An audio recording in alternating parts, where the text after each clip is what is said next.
যারা জীবনেও কিচেনে যাও নাই, হাতা খুন্তি ধরেও দেখো নাই, তারাও কিন্তু আজকের এই রেসিপিটা দেখার পরে চিকেন কষা পারফেক্টলি রান্না করতে পারবে। খুবই অল্প মশলায় অল্প সময়ের ভিতরে কিভাবে খুবই মজাদার একটি চিকেন কষা রান্না করতে পারবে, আজকের ভিডিওতে আমি সেটাই বলবো। খুবই অল্প সময়ের মধ্যে কিন্তু আপনারা এই রেসিপিটা তৈরি করতে পারবেন। তাহলে আর দেরি কিসের, তাহলে চলেন তাড়াতাড়ি ভিডিওতে চলে যাওয়া যাক।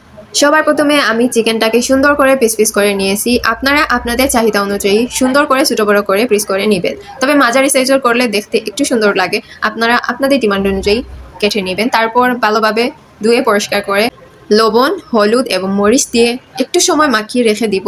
তারপর এটাকে আমি তেলে একদম লাল লাল করে ভেজে নিব। চেষ্টা করবেন তেলটা যাতে সরিষার তেল এবং সাদা তেল মানে সয়াবিন তেল দুইটা একসঙ্গে মিক্স করে তারপর চিকেনটাকে ভাজলে একটা সুন্দর স্মেল বের হয়, যেটা দেখে আপনারাও কিন্তু ফার্স্টেই ফিল করতে পারবেন যে চিকেন রান্নাটা আপনারা ঠিক পথে নিয়ে যাচ্ছেন।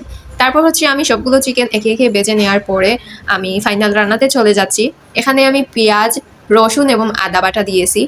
পরিমাণ মতো দিবেন আপনারা যতটুকু চিকেন রান্না করবেন তেল দিয়ে। এখানে আমি সাদা তেল দিয়েছি, আপনারা কিন্তু চাইলে সরিষার তেলেও রান্না করতে পারেন। এখানে আমি বেসিক মশলাগুলো দিয়ে অল্প পরিমাণে পানি দিয়ে তারপর ভালো করে মশলাটা কষিয়ে নিব। এখানে কী কী মশলা ইউজ করেছি, যেটা আপনাদের বাসায় আছে বেসিক মশলা, ওগুলা দিলেও হবে। হলুদ, ধনিয়া, মরিচ, জিরা, এগুলাই হচ্ছে। এখন আমি এটাকে ভালোভাবে কষিয়ে নিব। কষানোটাই হচ্ছে আসল টুইস্ট। এখানে হচ্ছে আমি দুধ দিয়ে নিচ্ছি। আপনারা চাইলে এখানে টক দইও দিতে পারেন, তবে টক দই সবার বাসায় অ্যাভেলেবেল নাও থাকতে পারে, তাই আমি এখানে দুধ দিয়েই করে দেখাচ্ছি।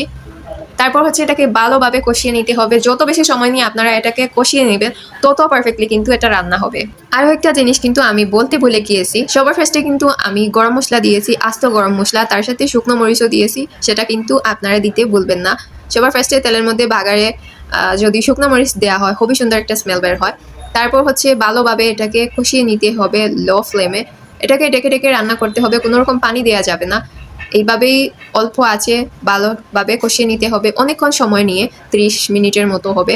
এরকম হচ্ছে ডেকে ডেকে রান্না করতে হবে 5 মিনিট 7 মিনিট এভাবে। তারপর একটু করে হচ্ছে নাড়াচাড়া করে আবার ডেকে দিতে হবে। এইভাবেই রান্না করলে খুবই সুন্দর। চিকেন রান্নাতে যত হচ্ছে কম আছে রান্না করবেন, চিকেনটা ভিতর থেকে ততটা সফট হবে এবং খুব ভালো একটা স্মেল বের হবে। তারপর হচ্ছে এখানে আমি 3-4টা হচ্ছে কাঁচামরিচ দিয়ে নিয়েছি। এই তো হচ্ছে আমার তেল বেশি উঠেছে চিকেনের মধ্যে, আপনারা দেখতেই পাচ্ছেন। তারপর হচ্ছে আমি পরিমাণ মতো পানি দিয়ে নিব, যতটুকু ঝোল আপনারা রাখতে চাচ্ছেন।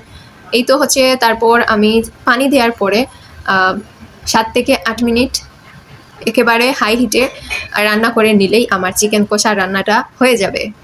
তাহলে আপনারা দেখে নিলেন কিভাবে গড়ে থাকা অল্প উপকরণ দিয়ে খুবই সুন্দরভাবে চিকেন রান্না করা যায়।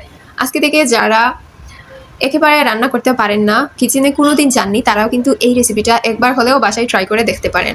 ট্রাস্ট মি, এটা যখন আপনারা ট্রাই করবেন আমার মনে হয় না কেউ এটাতে ফেল করবেন। একেবারে 10-এ 10 কিন্তু আপনারা পাবেন।